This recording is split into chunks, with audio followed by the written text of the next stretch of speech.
Welcome back to Animal Crossing New Horizons. I'm Dear Darling, as you see what's going on our lovely island of Fawnhallow today, where I'm starting this a bit late, seeing as that I'm about to stream in about 15 minutes, but that's okay, we can start the stream a little bit later, and we'll also probably round this episode off a little bit earlier than usual.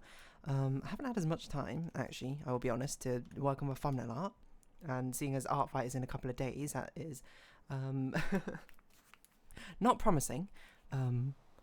That it won't be finished until after art fight, which is ridiculous, I think, but we'll see how much I can get to today and tomorrow. Probably not a lot, but we'll see. Hey everyone, right now in Fawnhallow, it's 1:47 PM on Sunday, June 29th, 2025. Yeah, mainly because I had quite a fun time playing with my friends. Like, and I was actually thinking when I was playing, I was like, when's the last time I actually played a game with my friends? And I'm not actually sure what the answer is to that, which is a bit of a shame. But we played a game called Peak. It's like a collaborative mountain climbing game is probably what I'd call it. I think it's quite silly. I think it's quite fun. Yeah, I don't know. It's I'm just like, I was going to say it's like quite a chill and relaxing time, but it's actually quite a difficult game, surprisingly. There's like there's a surprising amount of resource management in the game than I expected. I thought it was literally just like a walking simulator, but no, I mean, honestly, I was quite pleasantly surprised. I think it added a nice level of depth to it. I think it was fun. We made it to the icy mountain before we perished, and that was in 3 attempts, I think. And to be fair, there is a mode which I think basically reduces or gets rid of the entire statistical is not the right word, but the resource management side, but let's play, you know, how the devs intended it to be played. Anyway, after that we tried a bit of a Genshin Impact new mode in co-op, Stygian Onslaught. Still could not beat the hardest difficulty. It's insanely difficult is what I'd say, and I think in co-op, because it gets such boosted stats, it's even harder, to be honest. But we certainly gave it our best shot. Well, we did difficulty 5 and below, which is, you know, good, I'd say. But yeah, difficulty 6 is just too much. I was joking to my friend, being like, I think the only way I can do this is if I had a C2 Malvika or a much better build from a Malvika. And I'm trying to get a better build from Malvika. And I also need to be like way better at playing, I think. But I'm just like, that's too much at this point. So we'll see. We'll see how things go. It's not really that big a deal because, again, the only unlock is temporary weapon skins, which I probably wouldn't even use. So, and then we had a fun time playing some Mahjong. I did get Yakuman. I got it's the first time I think I've ever got 4 concealed triplets Yakuman. I actually had a chance to do it like earlier in the play session, but I forgot that you needed a closed hand for it, so I rolled off someone else, and I was like, oh wait, this is only 3 concealed triplets. So I was like, whatever. And then I got the chance again, and I was like, you know what, let's send it. Let's go for it. Four concealed ponds. Let's give it a go. And I did get it. Yeah, we had a very silly time, I think. Mahjong's always like a nice silly time when doing it casually, because you play just like so ridiculous. Like when you normally play Mahjong, at least it was my experience of it, it's like it's kind of like poker, where it's like 70% of the hands or whatever you end up folding. I'm not sure if it's quite literally 70%, that's probably a bit high. But you end up folding quite a lot of hands. But when you play like friendly matches of Mahjong, you don't really have any need to fold, because I mean, like, who cares, you're playing with friends, so you just push for like the most ridiculous high scoring hands possible. You do really silly things, risky things, be greedy, because it's kind of fun that way, you know. Casual matches, right? But yeah, what else to talk about? Art fight's happening soon. I was doing a bit of browsing yesterday, just being like, let's start accruing some characters who I'd like to attack.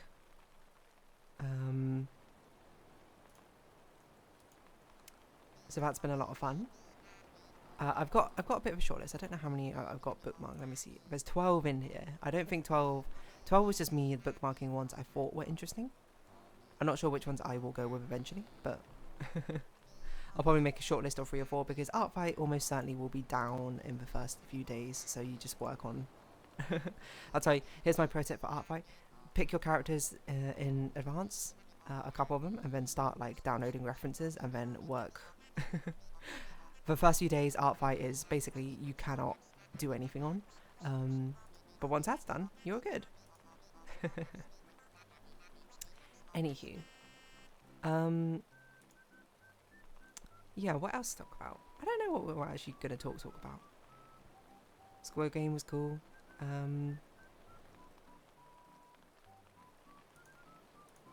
Even though public consensus is people very strongly dislike it. I think I already spoke about that. Oh, not very strongly. I think people are now sort of settling and being like, okay, there are parts I liked and parts I didn't like, and I'm like, that's totally fair. I mean, it's also fair if you didn't like it as well. I'd say. I don't mean to make it so one-sided like that, you know. Anywho, what are we going to talk about? That's a good question. It's a good question. I'm just trying to think. What's going on in r/games? Anything crazy happening? The streaming, like, I've had no time to basically stream this a month. Now I think about it, because we've had 5 weekends this month. How have I only streamed? Oh, one of them was a catch-up stream from May, right? The one on the 1st of June, and then I couldn't stream on the 8th. I think no, I streamed on the 8th, but I couldn't on the 15th or something. I don't remember. 2 of the weekends were basically I had no time to stream. So I've only been able to stream twice. So unfortunately, we're not playing more blueprints. It's going to be a drawing stream to finish off this artwork, which I've got preloaded on here. Which is a bridal theme. I was actually looking at it again, being like, okay, what are we going to do? And I'm looking at it and I'm like, why did I make Dee's forehead like so huge? She's got an even more human head than usual, which is a bit unusual, I'd say. But it's okay. That's what the sketch is for, so you can adjust it.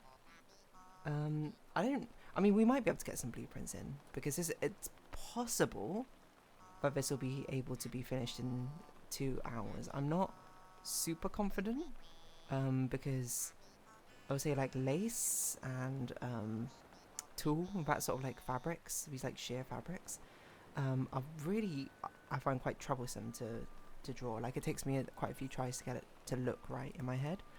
Well, not even in my head, in reality, I suppose. Which, you know, is fine. Like, the part of the difficulty of drawing is the journey, in a sense. But at the same time, it's sort of like, well, takes a bit of time. And yeah, I was going to do maybe a catch-up stream on Thursday or Tuesday, but then I didn't, because I think I just recorded videos instead. So, yeah, I don't really know what to talk about. I'm trying to think, sort of like casual fun experiences with friends. I don't even know how to really stretch it out to a conversation. What's going on in... I guess let's just pick a random topic then. You know, it's been a while since we've done so.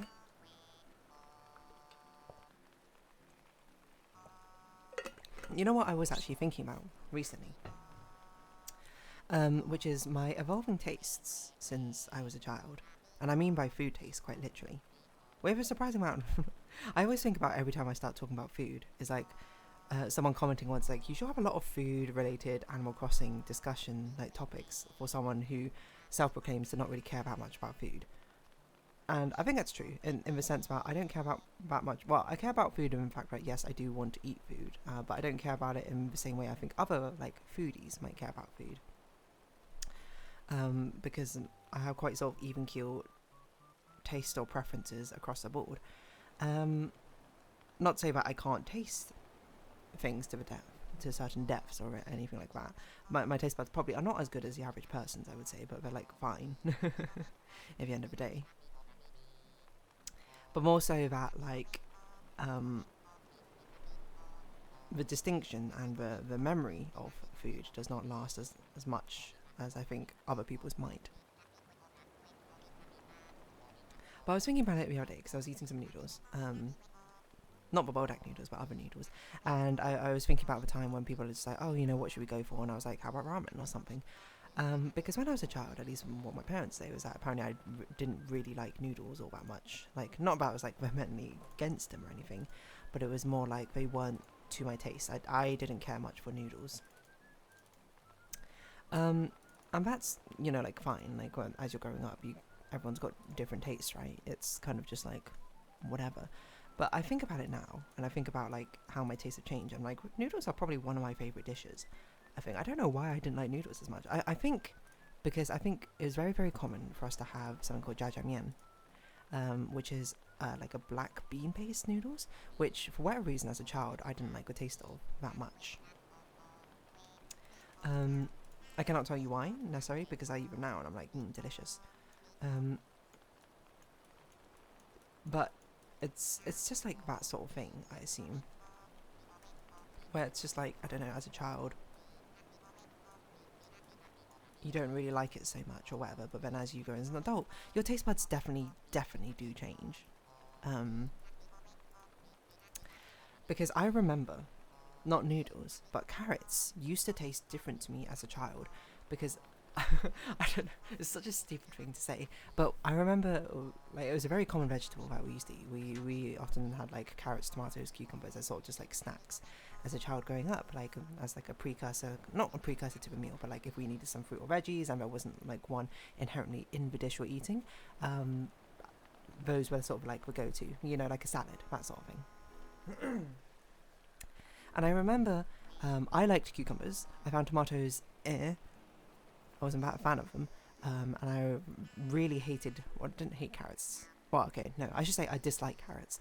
I would still eat them, because I was like, you know, it should be good to eat the food or whatever.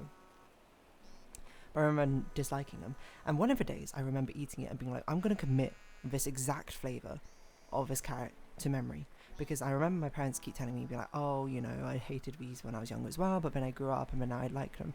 Your taste changed. And I was like, I'm going to commit this exact taste to memory, and then when I grow older, we'll compare if I like carrots now and see if they taste different. And I do like carrots now, and 100% they do taste different. But when I was younger, they tasted so like sharp to me. Is the only way I describe them. They were like just like they're like a razor kind of in the taste sensation way. But now they don't. Now they just taste like vaguely sweet, but not that sweet. And I even remember, like, because I committed that taste to memory, like, as I became a teen, I was like, oh, you know, carrots don't taste as sharp to me anymore. It's still kind of there. And now, you know, as an adult, I eat them, and I'm just like, I can't even taste that sharpness, which I used to taste as a child. I also distinctly remember tomatoes tasted more sour to me as a child for whatever reason. So, I don't know if literally your taste buds change, or maybe your perspectives change, you get, like, a wider palate, you get more used to the taste or something. I don't really know.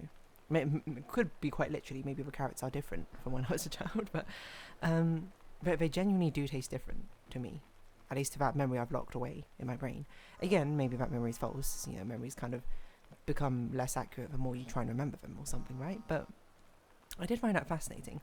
And I think something probably similar happened with like noodles, because again, as I say, my parents apparently said that I didn't really like noodles all that much growing up, but now noodles are like one of my favourite dishes, to be honest. And I can't really tell you why, to be honest. Again, it's the sort of thing where it's like I didn't really like jjajangmyeon, and now I do. I wasn't that big a fan of like this tomato and egg sort of noodle dish, which my father used to make, but now I do. I think even like instant ramen, I was like not that big a fan of, and now I'm like, yeah, it's fine. Kind of depends on the instant ramen, I think.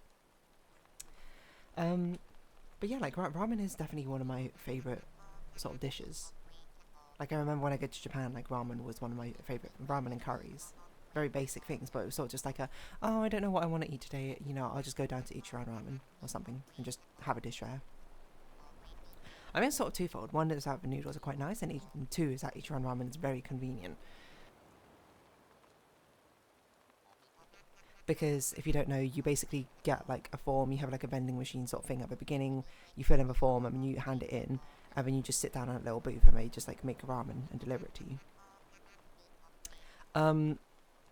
It's very convenient in a sense, And you might be like, oh, because it's like an introvert's dream. I mean, I suppose so, if you don't want to interact with people. But more so to me, that's like, it's just like ruthlessly efficient. You go in, you pick exactly what you want, fill in form, put it down, boom, it's done, basically. No faff, communication on point all the time. I've never had any hiccups there. You want more, well, you can order more. They give you stuff and you just eat your ramen, you know, and that's about it. And it's so like, well, if it, like, they have like a U shape or like a pronged fork shape like kitchen, and you can sit so many people in there. I don't know, it's just like, it's always been like quite a long queue every time I've gone, and then it's always just like been resolved so quickly. So it's so simple when it's like, I just need a dish or a meal, but like I don't want to eat like fast food or something like that. And there's no faff. It's just like people are in, people are out. It's just, I appreciate it's just crazy efficiency.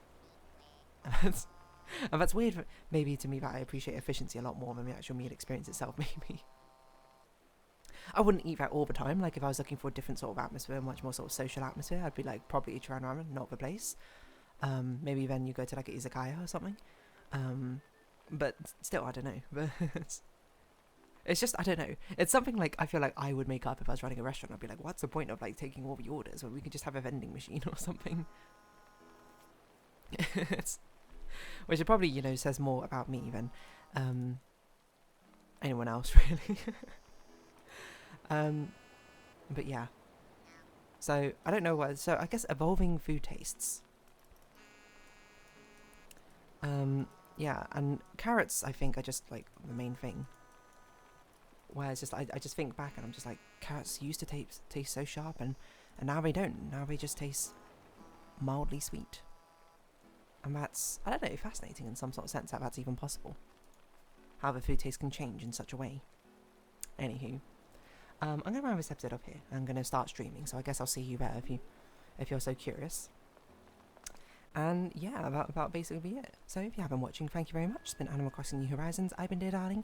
Likes, comments, subscription, shares, greatly appreciated. Socials, Discord down below. Hope to see each other again. But for now, it's our farewell. So until next time, bye bye for now.